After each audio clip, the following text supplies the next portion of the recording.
Amigo das redes sociais, eu fui questionado por um amigo qual é o tipo de governo ideal. Então, para responder essa pergunta, eu vou procurar apresentar as características de cada governo, de cada forma de governo, como se fosse um órgão de um corpo, explorando o conceito de que a forma de governar reflete a personalidade e as prioridades do governante, tal como um órgão desempenha uma função vital de um corpo. O título é Anatomia do Poder. O que define um governo? Suas leis, seu discurso ou algo mais profundo, quase biológico? Nesse vídeo, Anatomia do Poder, vamos dissecar a arte de governar como se fosse um corpo humano.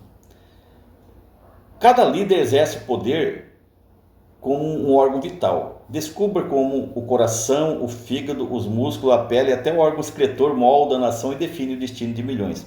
Então, primeiro vamos falar sobre o governo do coração. Imagine um líder que governe com o coração. Não no sentido figurado da paixão, mas como o órgão que pulsa, que aquece, que conecta. Esse governo vê o país como uma grande família e, em si, como o pai ou a mãe dessa família. Seu principal instrumento de governo é a empatia. Ele sente a dor do povo na própria pele, ou pelo menos é assim que seus assessores constroem sua imagem.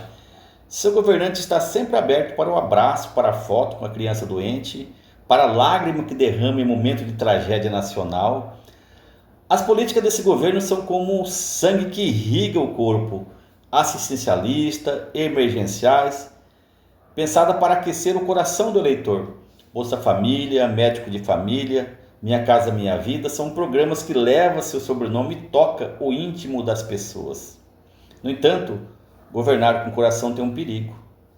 Às vezes falta razão. As decisões podem ser tomadas no calor da emoção e não na frieza dos números.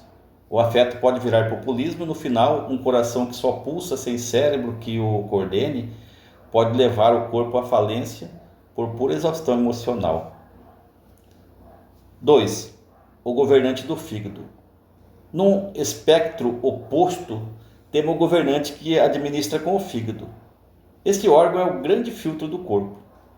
O processador silencioso que decide o que entra e o que sai da corrente sanguínea. É o reino da burocracia e da técnica.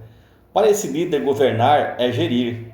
Sua principal função é filtrar as demandas da sociedade, separando o que é viável do que é tóxico. Ele não se emociona com os problemas, ele os processa. Seus ministros são técnicos, na política seus discursos são repletos de gráficos, metas fiscais e jargões administrativos. Ele é o rei do decreto e das portarias e das regulamentações. É preciso ajustar as contas, equilibrar o orçamento, filtrar os gastos, são seus mantras. Sob o seu comando, o Estado funciona como uma máquina bem azeitada, impessoal e eficiente. Mas o perigo de governar com o fígado é a frieza. Ao filtrar tudo, ele pode se tornar insensível ao drama humano. A técnica pode virar tecnicismo e a eficiência pode se transformar em burocracia cruel que enressa o país e impede a inovação. No fim, um país filtrado demais pode se tornar um corpo sem sangue, asséptico e sem vida. O governo do pulmão. O governante do pulmão governa pelo verbo. Seu poder está no ar que inspira, principalmente naquele que expira. Esse é o grande orador, o tribuno popular, aquele que inflama a multidão com seus discursos. Governar com o pulmão é governar pela retórica. Sua principal ferramenta de governo é a palavra. Ele infla o ego da nação, exala esperança, nos momentos de crise solta o verbo contra o adversário. Vive de narrativas. Seu governo é o palanque, seu ministério é a comunicação social. As políticas públicas vêm depois do discurso. Primeiro ele vende a ideia, o sonho e a visão do futuro. O país que queremos ser, a nova pátria educadora, a grande potência, são slogan que enche o pulmão da população. O risco, um pulmão pode filtrar demais, pode inflar demais. O discurso vazio pode se tornar norma. As promessas podem nunca se transformar em ação. O ar que é vital pode se tornar apenas fumaça. Governar apenas com o pulmão é viver de vento, enchendo a todos de esperança, mas deixando o corpo sem energia, só lida para se mover.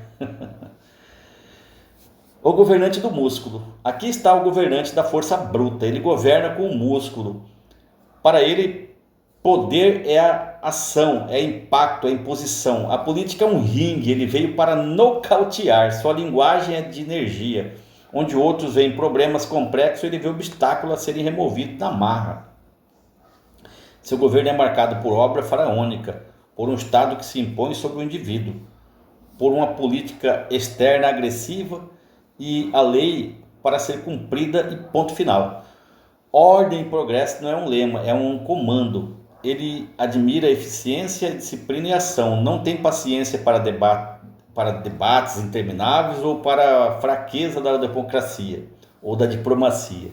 Seus heróis são generais, empreendedores que venceram na vida e atletas. Suas políticas econômicas é de choque, mas o músculo sem flexibilidade leva à rigidez.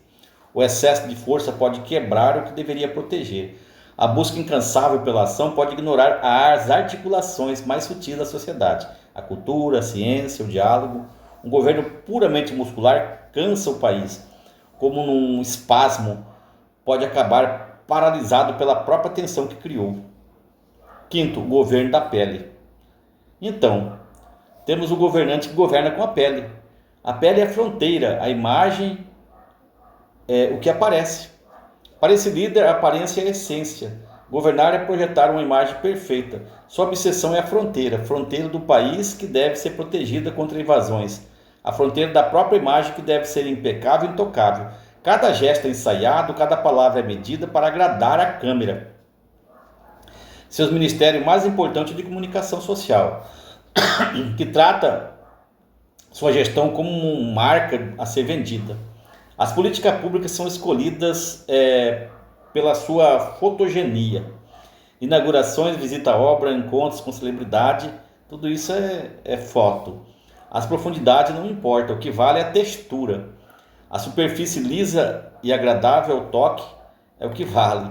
O perigo é a superficialidade crônica abaixo da pele. O corpo pode estar apodrecendo, a corrupção, a desigualdade e a pobreza são escondidas sob uma camada de maquiagem institucional. O governo com a pele é viver sob eterna ameaça de uma espinha, um escândalo que fure a superfície e exponha tudo que se tentou esconder debaixo da pele. 6. O governo do órgão excretor. Por fim, chegamos à parte mais ingrata, mas talvez a mais reveladora da anatomia do poder. O governante que governa com o órgão excretor.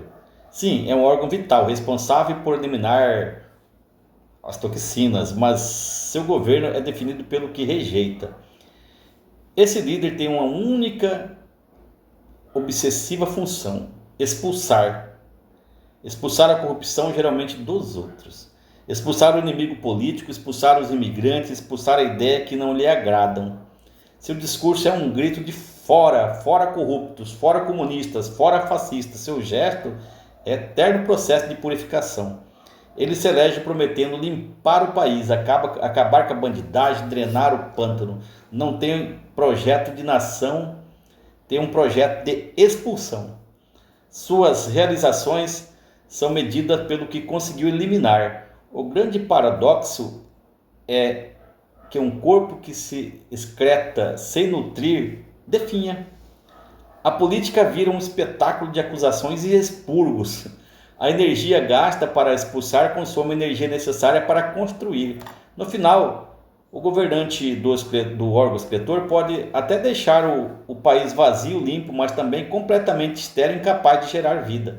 Conclusão: coração, fígado, pulmão, músculo, pele ou excreção. Na anatomia do poder, cada governante revela sua alma pelo órgão com que escolheu governar. Mas a grande questão que fica é: qual é o órgão que caracteriza o governo que você deseja? Deixa aqui o seu comentário.